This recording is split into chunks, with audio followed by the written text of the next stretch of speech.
I'm Kimberly Fiorello from Greenwich, and I really love your remarks on federalism. I think we all appreciate that. It gives us choices. And I was wondering whether it's an R or a D in the White House, government grows. And is New Hampshire so well run? Is your economy strong enough that you can reject money from Hartford and money from Washington? From Washington? Yeah. Because if we see more governors say no thank you to housing dollars, no thank you to education dollars from Washington, that would mean something. Thank you. Yeah. So great point. The quick answer there is no, and I'll tell you why. Because it doesn't go back into the bank account. Both administrations made it very clear. What Congress tends to do, they write into the rules almost every government program, the ones written by Republicans or Democrats, always have a rule that says any unused dollars get put into a pot. 6 months later, they give a timeline on it. It gets redistributed. So if I don't take that money, it's going to California. It's going to New York. And they even designed, it was, I think, the ARPA dollars when Biden first came in. Basically, states with the highest unemployment rates, those that had closed down their economies the hardest, got the most money, got a disproportionately high share of money because they were struggling so hard in their economy. But it was a self-inflicted wound, right? So I got crushed because I had one of the most open states. I was ranked the most personal freedoms during COVID than any other state. So we were open, so I effectively got penalized by that. Now, I could have said, well, I'm not taking any of your money, but they would have said, oh, thank you. California, Gavin Newsom, here you go. So I'm also a donor state. I don't know about Connecticut. So we put more money into the federal system than we ever get back, even with Medicaid expansion and all that. We're a donor state. So as far as I'm concerned, that's our money in the first place, right? If we were not a donor state, it might be a different story. But I can tell you, I've talked to all the Republican governors, and yeah, we've all come to the same conclusion. We're taking that money because otherwise they'll be happy to send it to our Democrat counterparts, and I'm not going to let that happen. So it stinks. It stinks, but it'd be great if again the money just went out in kind of like, I love the two best words in government that even Republicans don't have the guts to say in Washington: block grant. Right? Block grant. Here, health and human services. I mean, that's where the bulk of our money comes for states. Here you go. And guess what? Even Ned Lamont knows a lot better than Washington, D.C. how to spend that money. You know, governors and then the mayors, they know how to spend the money. You might disagree with it a little bit here and there, but you can hold them accountable to it. But just say, look, here's the cash. You know whether you have a homeless problem, a housing problem, a whatever problem, a drug problem, a mental health problem. Here's the cash. Design the systems that best fit your needs, because we understand what's good for New Hampshire might be very different than Mississippi or California or Texas. So when you do that also, you can actually send less money because there's so much more efficiency. So you get more programs, because I'm not wasting it on government and lawyers and all this other garbage. All the administrative waste that goes into it is just crazy. So you can actually have more dollars hit the ground, even though you're sending less dollars to the states. Everybody wins. It's more efficient with less dollars, better programs, more accountability. So that's really the long-term solution. I know it says, oh, just send the money back, but there's no bank account. I wish there, if it would be a different story if there was like some big savings account somewhere, you know. But that brings a whole like SVB, banks failing issue. We shouldn't have too much money in a single account anyway. But yeah. Hi. Hello. How are you? Yep, it's on. I can hear you. Oh, okay, very good. Yeah. Yeah, I've been. By the way, I've been seeing you on TV quite a bit. So, you know, so that's why.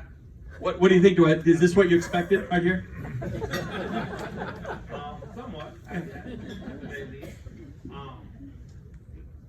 Okay. I heard you talk about, you know, like more effective like branding, communication, also, you know, controlling the message. You know, and I've also talked about that with other Republicans. And there seems to be a consensus that the Democrats do a better job of that than the Republicans. So my question to you is like, how do we go about like doing that? Because like I've heard like, for example, like you know, like all Republicans like they are like against abortion, and that you know, that there was like last year, I think it was after like Lindsey Graham made some comments that all Republicans were portrayed as people who are 100% anti-abortion, and then I've also have heard and observed And like other like Republican events, like for example, when Bob Stefanowski was running last year at a somewhat like town hall style event, gun control was also very divisive, and that it seems that Republicans are somewhat split on that as well. Yeah, sure. So, great question. Democrats are, we've got a way better product than Democrats. There's no question about it. But they can out-message us and out-advertise us any day of the week. And I'll tell you why. We have this problem as Republicans where we say, well, we wait to figure out who the candidate is, and then we say, vote for Chris Sununu because of this policy. And we put ads on television, and we run some social media stuff. And what do the Democrats do? They do a little of that, but what have they really done? These guys planted seeds 20 or 30 years ago. We advertise, they influence. You ask a young person that comes out of the ballot booth, did you vote Democrat? Yeah, I voted for the Democrat. Why? I don't know. They're influenced. They're influenced with media, with music, with entertainment, with academia. Don't even get started with academia, advertising, social media. They use all the different realms. Look, I'm one of the first governors in the country that banned TikTok on government devices, right? Because it was a threat to. But here's the kicker, guys. If you're running a campaign and you're not running ads somehow through TikTok, you're missing the boat. Because Democrats are doing it. They are. So again, I don't like it. I don't want it touching my government devices and all of that. But that's how people are consuming information, right? So we have to influence with all these different pieces. And again, I go back to no one gets influenced by getting threatened. No one gets influenced by getting scared and all that. And when we just galvanize around a nationalized message, it's very easy for them to, that's what Democrats do really well. They spend much less time trying to promote their own candidates. They spend a lot of their money branding us.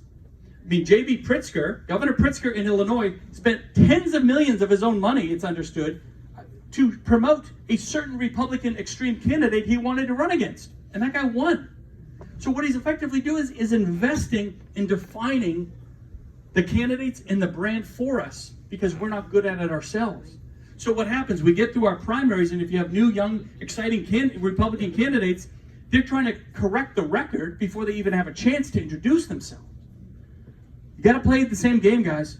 You might not like what the Democrats do, but we better start playing at the same game or we're going to keep losing. So we have to create influence. We have to use music and media and movies and TV and all that because that's what they're doing. They're creating an influence. So when young people go in, they're like, well, yeah, that's just the team I'm on. I don't want to be on that team. They can't even tell you why.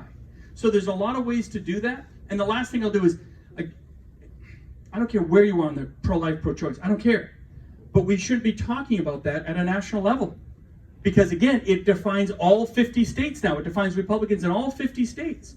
I'm a states' rights guy. I believe best choices are made locally. I believe Mississippi's decision will always be different than California's. So let it happen, right? Dobbs allows that to happen. So that's the new way. The pro-life, pro-choice debate isn't going to be won by one side or the other. There's no winner in this fight. But when it comes to messaging, we're the losers. Believe me, we keep getting our butts handed to us for it. So let's understand a nationalized solution it's fantasy land. It's not going to happen, and it's not going to win any new voters to the table. You want to have those debates, again, have them locally. Let Connecticut figure out what's best for Connecticut, because we can do that now. Let Mississippi and California, and it's all going to be different everywhere. That's okay, right? That's just the way it's going to be. But if we try to nationalize all this stuff, that's where we end up unintentionally negatively defining certain candidates that make it much harder for them to win. On not just that issue, but a lot of issues. Yeah. Hi, Chris. You actually covered a lot of the things that I sat down and I started writing. And the big thing that we don't do in Connecticut, we don't know our audience. We don't play to our audience, and we don't campaign for our audience. I'm a big believer in local control and paving the road. That's a new term that I heard this week, and I firmly believe in it, because Republicans say, nope, I want to see who the candidate is first. It shouldn't matter who the candidate is first. You should be raising money and campaigning for Republican candidates no matter who is on the ballot. And that takes a lot of prep time. If you wait to see who's on the ballot, you've already lost, and you've lost a lot of time and a lot of energy. So with loss being my theme here. Too many of our towns in Connecticut conceded seats, and you can look up at Hartford and you can see that, and you could look at any of the ballots and you could see that. There were way too many ballots that had open seats that were uncontested. So, with that, do you feel like you are wasting your time and your breath in a state like Connecticut that is trying to control every single aspect of our life, including our boards of education, our parental rights, and our property rights? No. Look, put it this way. I was in California the other day, preaching the same message. Look, I'm not saying I have all the answers. I'm not saying you should agree with all my policies. That's not what this talk is about at all. But I do know how to win. I'll brag a little bit about that. I know how to win in a tough state that didn't have a Republican governor for 20 years, and we had lost our House and Senate, and now we've gotten it back. So it's about messaging, it's about attitude, it's about getting out there early, it's about supporting the cause and at a bigger level, as opposed to having the internal fights. And I try to live by that example. I go back to that Thanksgiving dinner. Keep it in Thanksgiving dinner. Have the internal struggles behind the closed doors, but always be pushing the team message. And we might disagree on this policy or that policy, but again, we agree on 85% of common sense, right? We've lost, the issue I always go back to is fiscal conservative. Remember we were fiscally conservative as Republicans? Well, I still am. But I tell you what, we've lost that brand in Washington, D.C. Republicans in Washington for decades haven't really been fiscally conservative, since the early 2000s. So we've given that up. Why? Because it wasn't politically convenient? What a bunch of wimps, right? And I've had it out with when they wanted me to run for the U.S. Senate. And I said, okay, yeah, I'll do it, and we're going to fix this thing, we're going to balance budgets and all that. And they were basically, I got the real clear message that balancing budgets and being fiscally responsible wasn't really high on their priority list. And that was really upsetting to me. And I said, you know what? I make 100 decisions a day as governor. It's a 24/7 job. It's really hard. I don't get a single day off usually, but I get stuff done, right? So I just try to get out there and show, whether I'm in Connecticut or California, you can win. I was I'll tell you this story. I was in this giant room at the California Republican Convention, and I'm doing the keynote speech, and Larry Elder had just lost his against the runoff, right? He had tried to challenge in a runoff that Gavin Newsom should have lost, by the way. He had everything going against him. We had every opportunity. And I have nothing, Larry Elder's a nice guy. I've met him a couple times, just a couple, we shook hands or something. But he's like the most loudest conservative guy, Republican, you could possibly find in California. What are you thinking? What are you guys thinking? Know your state, know your audience. When you put up candidates like that, you're telling the voters, we don't care what you think. We don't care to know our audience. We're going to be completely deaf and just put forth the strongest, most conservative candidate because we're a conservative party, and then we lose. And we get to wallow in our soup for the next couple of years and go, gee, wonder what happened. You nominated the wrong guy or girl, I don't care, right? Know your audience, and that goes for whether you're running for school board or running for governor or running for president. Know what the issues are, and if you don't spend time out of the office, if you're just going to raise money and do political stunts and try to get headlines, talk about not knowing your audience, right? I didn't know she was going to send the "I'm been everywhere" video. But let me tell you, I have 220 cities and towns in New Hampshire. I'm a Johnny Cash guy, and I was sitting at home one day, and I just to take a mental break, I thought, oh, I've been everywhere, and I started writing that song. I'm the worst songwriter. I have no musical talent whatsoever. If you saw the video, you get it. But the value there was I really have been everywhere in my state, because I spend 60% of my time outside of the State House. And I'm going to schools, or I'm going to businesses, or I'm meeting families. I'm talking to voters or constituents that don't even really vote. That's okay. And I don't care what your politics are. I want to know what's happening in your town. What are the issues? And 99% of the time when people come up to me with their issues, there's no politics involved. It's just they're having trouble with this, or the road isn't paved here, or whatever it is, right? So those things that transcend the politics, if you spend time out there, you'll say, oh, that's my audience. Now I know what to campaign on. Now I know what to run on. And now I know how to win. So getting out of our own echo chamber is so important. It's fun. Look, I got to be careful here. I got in trouble with this once before, but there's three types of news media. There's three types of television. There's actual journalism, and there are some out there. There's opinion pieces. And there's opinion pieces out there, and Hannity's a good opinion guy and all that. And then there's entertainment. And by entertainment, there's folks that will get on the news media or these news channels, whatever it is, and their job, especially before you go to bed, is to tell you exactly what you want to hear. It's to give you an endorphin rush to reaffirm what you already believe.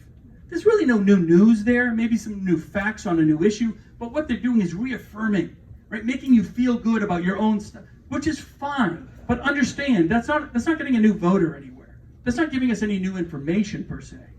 And you go to bed, you might as well watch Ted Lasso, right? You get that endorphin rush from binging TV, and you go to bed, you feel good, and you wake up the next day.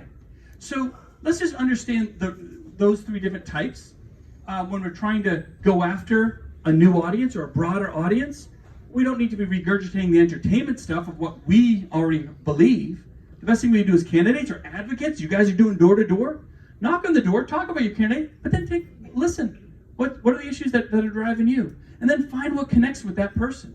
And if you're connecting with that person on that issue, you're probably connecting with 1,000 other people on that same issue, but they just didn't have a chance to talk to you, right? Be a listener and create a party and create a ticket that resembles your voter base, not the politics of it, but the issues of it. So, Governor, we're going to take one more question because, well, I mean, we'll take you longer, but your staff is telling me you have to be out by 2. Okay. So, to be We're good. considerate of the I talk time. too much, sorry. However, there's going to be a lot of people who want to take photos after. Sure. So, once he's done speaking, we'll let everyone come up. He can stay at the podium and we can take photos. You know, I once had a selfie taken, and the sweet lady, she's taking the selfie with me, but as she's taking it, she literally had a fork. She stabbed me right in the butt with it. It was really funny. It was really funny. It was a good picture, though. It was a good picture. We won't do that. But it she's would like, be she's like, I think you deserve that. I said, yeah, well, maybe I did. Maybe I did. Please, no forks. No forks. Keep the forks on the table. But after we take this last question, he does his answers. Anyone who wants photos, if you just want to get time up there, I would ask that everybody stand behind the podium where the governor is, so that when you post on social media, our sign is showing. Branding, messaging. All right, last Always be question. selling. Governor, I love your message about looking forward and basically making sure that our brand is seen as a forward-looking brand. Today, though, yesterday actually, the Durham report came out. And there are lots of things in the Durham report that basically tell us that the FBI and the DOJ leadership needs to be revamped. Absolutely. How do we do that at the same time? I mean, that's all looking past, Yeah. back, as far back as 2015 and 2016. How do we do that at the same time and go forward with our message? So, great point. And that Durham report is scathing. I mean, it's amazing. It can be complex, but the headlines are really clear. Even liberal media outlets are saying, yeah, this really exonerates Trump on a lot. And when you see liberal media talking about that, you know it's real. So the way you do that is this. That report says one thing: huge change has to happen. So it will not happen unless we win. So let's find the guy or the man or woman that can win in November of 24. Never before has a winner been so important, right? Because if we don't win, we're just going to be licking our wounds. So that's how I do it looking forward.